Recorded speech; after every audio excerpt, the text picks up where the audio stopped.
Merci beaucoup Abdoulaye Niang de nous avoir brossé ce paysage, ce nouveau paysage de la musique numérique au Sénégal.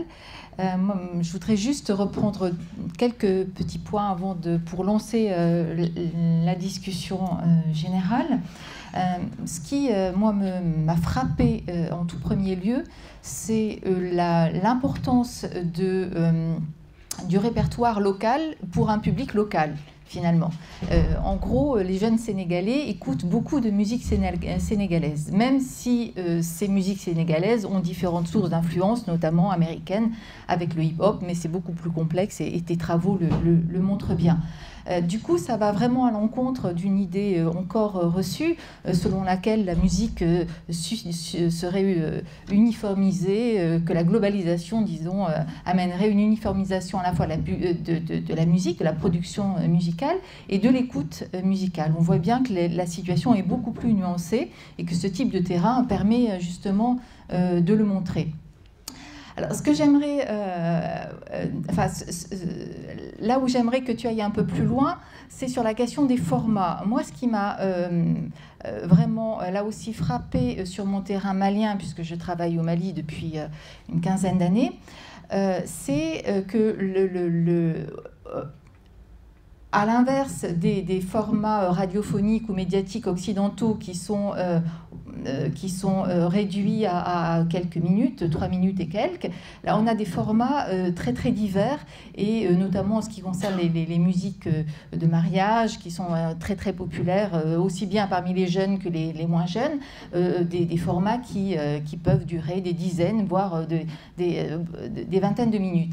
Et du coup, il y a une difficulté pour notamment les opérateurs téléphoniques comme Orange ou d'autres qui sont aujourd'hui de véritables opérateurs culturels dans ces pays africains, je dirais de manière générale, une difficulté à les adapter justement à leur site de streaming qui est indexé sur les formats internationaux. Et on voit bien tout l'intérêt justement de la création de sites, de plateformes de diffusion locales qui d'abord ont une meilleure connaissance de la musique locale et proposent justement des formats à la fois audio et vidéo différents. Au Mali, par exemple, il n'y a pas que des vidéoclips. Il y a le vidéoclip comme format, mais il y a aussi des vidéoconcerts et des formats vidéo plus lâches, disons, qui correspondent bien à une écoute locale. Donc là, ça me semble aussi intéressant et c'est ce qui transparaît un peu. J'aimerais bien que tu développes ce sujet-là. La deuxième chose, c'est effectivement ce passage de l'analogique au numérique où on sent bien que la cassette a duré beaucoup plus longtemps que dans les pays dits du Nord et où il y a eu un chevauchement pendant au moins une quinzaine d'années entre une production qui était plutôt numérique et puis une écoute qui était très analogique puisque jusqu'à il y a quelques années, et encore, tu me disais, au Sénégal, les gens écoutent encore écoutent encore de la musique sur les cassettes analogiques. Donc là aussi, c'est l'intérêt de ces terrains ouest-africains pour penser ce continuum entre analogique et numérique en termes à la fois de production, de diffusion et d'écoute. Et puis, la dernière chose, c'est l'Afrique... encore deux petites choses. L'Afrique comme un terrain d'innovation absolument incroyable, grâce, je dirais, à une contrainte qui est celle de la téléphonie mobile. Dans des pays où la téléphonie fixe et où l'Internet fixe fonctionnent difficilement. Du coup, les gens sont passés de rien, en gros, je caricature un peu, à la téléphonie mobile avec toutes sortes d'applications, de services innovants, on le voit, qui n'existent pas ou en tout cas moins dans les pays du Nord et qui aujourd'hui arrivent justement notamment du M-commerce, du M-banking, etc., qui existent depuis de quelques années en Afrique et qui arrivent juste aujourd'hui en France, par exemple. Donc là, ça renverse un peu le paradigme, justement, de l'innovation et de l'Afrique comme une terre, chaque fois, en retard sur les autres. Et enfin, je me pose la question de savoir si on ne pourrait pas, justement, si les TIC et toute la création de services, de nouveaux services qui va avec, ne permettent pas, et aussi la création de téléphones mobiles fabriqués pour l'Afrique, la création de services spécifiquement dédiés à un public et à des besoins africains, ne permettent pas de finalement redéfinir un nouveau panafricanisme. Voilà, donc je m'arrêterai là-dessus, voilà, en ouvrant la discussion, bien sûr. Merci Emmanuel pour cette lecture très intéressante. C'est vrai que quand on fait une présentation en général, on passe assez rapidement sur certains points pour les besoins du temps. Alors sur la question du format, effectivement, je crois que les expériences ne sont pas tout à fait pareilles selon les pays africains. Au Burkina, au Sénégal, ce n'est pas pareil. J'ai remarqué que, par exemple, au Sénégal, la transition, comparativement à ces pays, la transition vers l'utilisation par les usagers, les consommateurs de la musique, d'autres types de supports comme les CD et comme les lecteurs MP3, s'était fait un peu plus rapidement. Parce que avant, c'est vrai qu'on utilisait de manière très classique les cassettes, ce qu'on appelait les cassettes ordinaires. Et il y avait une sorte d'outil premium qui était les cassettes chromées. Et quand on a commencé à avoir les premiers graveurs de CD et de DVD, le coût était très prohibitif. On a payé très cher notre attachement à certaines musiques.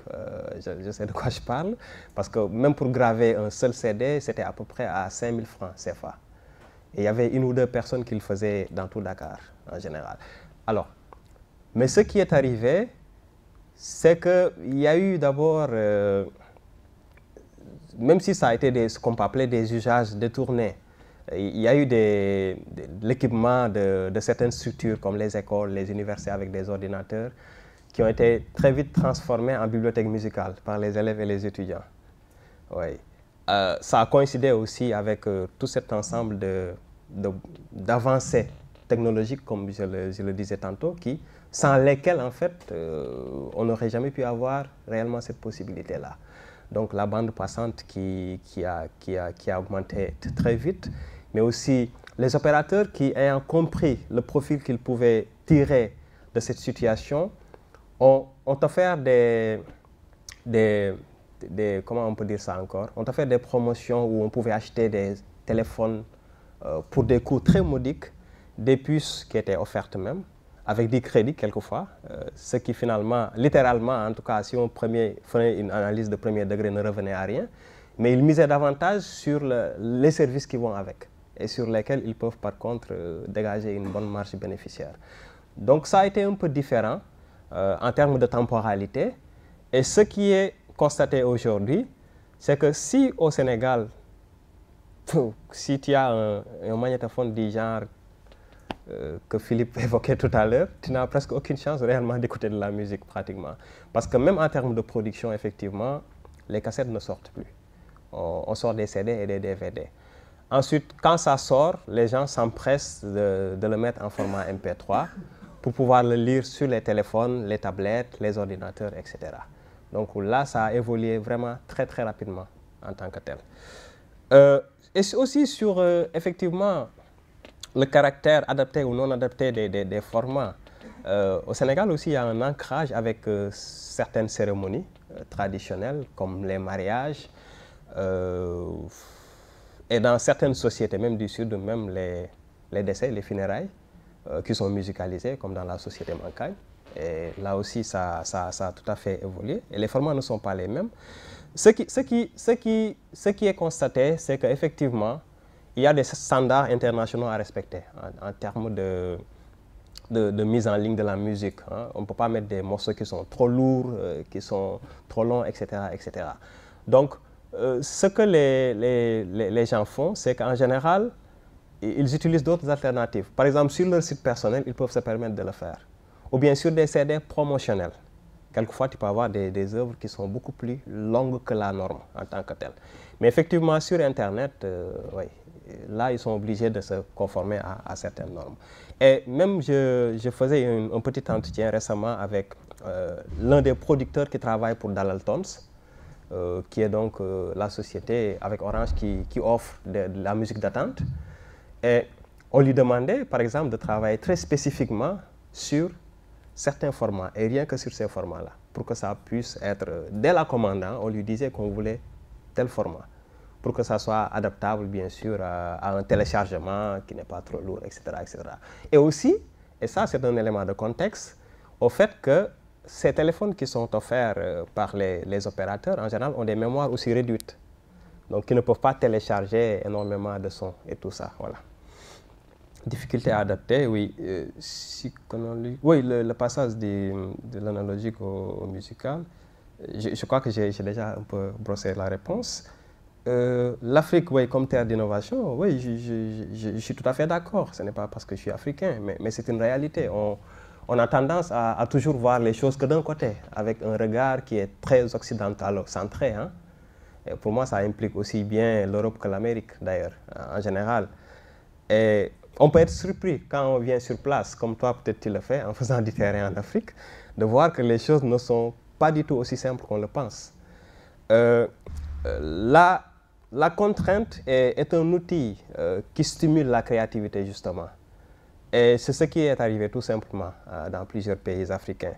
On s'est rendu compte qu'on n'avait pas la plateforme qu'il fallait, au même titre que les pays occidentaux, pour avoir certains services.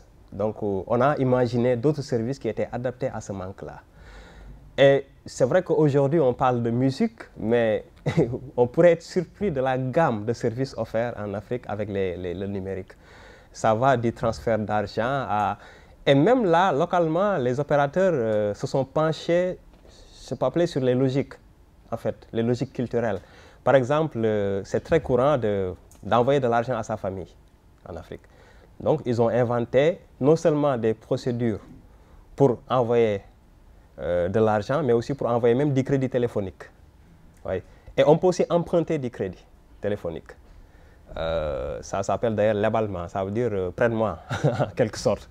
Donc, il y a beaucoup de dispositifs comme ça qui ont été créés et qui permettent effectivement à des choses qui sont difficilement accessibles de l'être un peu plus en tant que tel. Et je finis avec un dernier exemple.